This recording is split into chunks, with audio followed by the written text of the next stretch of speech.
ดูดายอย่าปิดความคิดต้องแลกเปลี่ยนกันอยู่เสมอต้องหัวไม้หัวมือกันอยู่เสมอต้องไถ่ถามกันอยู่เสมอสม่ำเสมอเพื่อให้เฮาได้ข้อมูลอยู่ตลอดข้าพเจ้ามั่นใจว่าโลกนี้กำลังเปลี่ยนไปออกเดอมงดิอาลเปลี่ยนแปลงไปในทิศทางที่เฮาต้องการเรื่องออกเดอมงดิอาลสมัยเก่านั้นหมายก็ว่าเขาพวกเดโมแครตเขาซัพพอร์ตโลกฝ่ายซ้ายเขาซัพพอร์ตพวกฝ่ายซ้ายให้อยู่ในอำนาจต่อไปเพราะพวกนั้นมันค่ายคือกันนี่ดังนั้นข้าพเจ้าได้ยินข่าวอีกว่าศาลการเลือกตั้งจับพิรุธได้มีคนตายแล้วในอเมริกายังมีสื่อเลือกตั้งในบัญชีเลือกตั้งมีคนมาป่วนบนเลือกตั้งในสื่อคนตาย3-4 แสนคนในการออร์แกไนซ์และการเป็นกรรมการของพรรคเดโมแครตนี่เป็นอาวุธสำคัญของท่านโดนัลด์ทรัมป์ที่จะจัดการกับลัทธิซ้ายจัดในอเมริกาที่จะปราบพวกนี้แล้วยังมีข่าวอีกว่าคนอิหร่านในแคลิฟอร์เนียเป็น500,000 คนแต่ก่อนพวกนี้เคยโหวตให้พวกเดโมแครตตอนนี้เขาเปลี่ยนใจมาโหวตให้พวกเรพับลิกันมีผลแน่นอนได้พี่น้องคนอิหร่านในรัฐแคลิฟอร์เนียหาเสียงให้โดนัลด์ทรัมป์โดยตรงออกประท้วงออกสวนสนามออกเดินสายกันอยู่ตลอดเวลานี่ก็เป็นสิ่งสำคัญ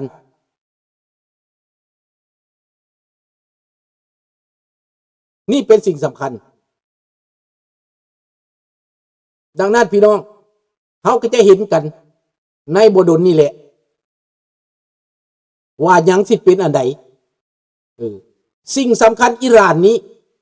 สงครามอิหร่านสงครามอิสราเอลอิหร่านนี้เฮ็ดให้เฮาตาสว่างขึ้นหลาย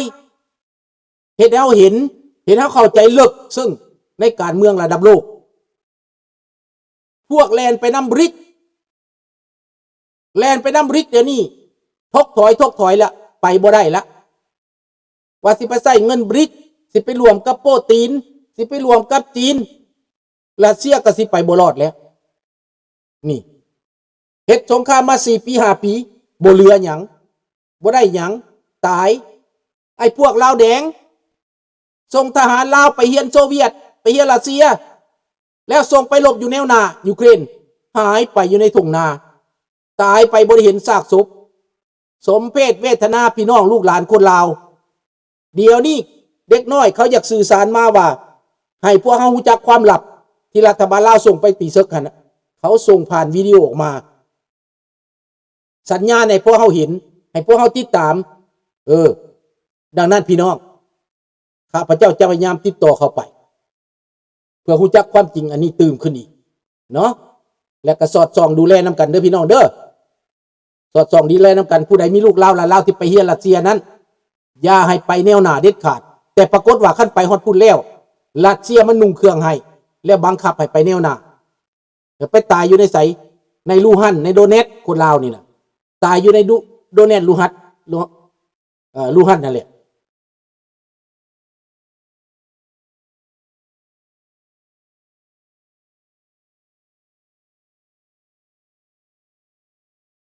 แม่นขอบใจบีบุญเด้ออันนี้แม่นอันนี้คนไทยกับเจ้าพยายามทบทวนคืนเรื่องเก่าเลยแหละฮู้จักแล้วว่าลาวแดงนี่มันบ่เปลี่ยนใจเด็ดขาดมันเป็นคอมมิวนิสต์มันก็เป็นคอมมิวนิสต์แล้วมันเฮ็ดหน้าที่อยู่ตลอด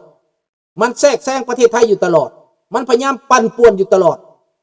อันนี้นะลาวแดงมันลิ้นเกมลิ้นหลอกลวงมันหวังว่าสิหลอกมันสิเฮ็ดบักเสียงเมียงหลอกพญาหั่นนะพี่น้องบักลาวแดงเป็นเสียงเมียงหลอกพญาได้เด้อพี่น้องเด้อมื้อนี้ก็สิขออำลาพระจากตัวนี้แหละขอบอกขอบใจทุกท่านผู้ฟังผู้ชมทุกท่านเนาะที่ให้กำลังใจที่เข้ามาแล้วก็แชร์เดี๋ยวนี้ข้าพเจ้าบ่ได้แชร์ออกไปทาง Facebook เด้อเข้ามาเองเด้อ เข้ามาฟังแล้วกดsubscribe แล้วกดกระดิ่งไว้เท่านั้นแล้วเวลาเปิดมันก็จะดังเองผู้ใดกดซับแล้วก็กดกระดิ่งเนาะกดกระดิ่งตีสัญญาณนั่นน่ะกดละครั้งนั่นแหละแล้วมันจะบอกมันจะเตือนเวลาไล่สดเนาะดังนั้นข้าพเจ้าจะบริแซ่ไปอีกเพราะว่าแซ่ไปแล้วมันปั๊บข้าพเจ้ามันหลอกข้าพเจ้ามันบอกว่าข้าพเจ้าแซ่หลายพูดมันบอกว่าเป็นการฆ่าแต่เฮาเนี่ยมันเป็นการฆ่าแต่เขาว่าเขาเป็นการฆ่าเพราะเขาอยากได้เงินนำเฮา Facebook กันนะเฮาแซ่หลายพูดดังนั้นขอโทษพี่น้องเฮาบ่ได้แซ่ออกไปเด้อดังนั้นขอพี่น้องแซ่ซอยผู้ละอัน2อันเด้อแต่ละมื้อแต่ละวันขอบใจหลายๆราตรีสวัสดิ์กุดไนท์บ๊ายบายโชคดีทุกคนและผู้ใดบ่ทันอยากนอนก็ฟังเพลงต่อเด้อ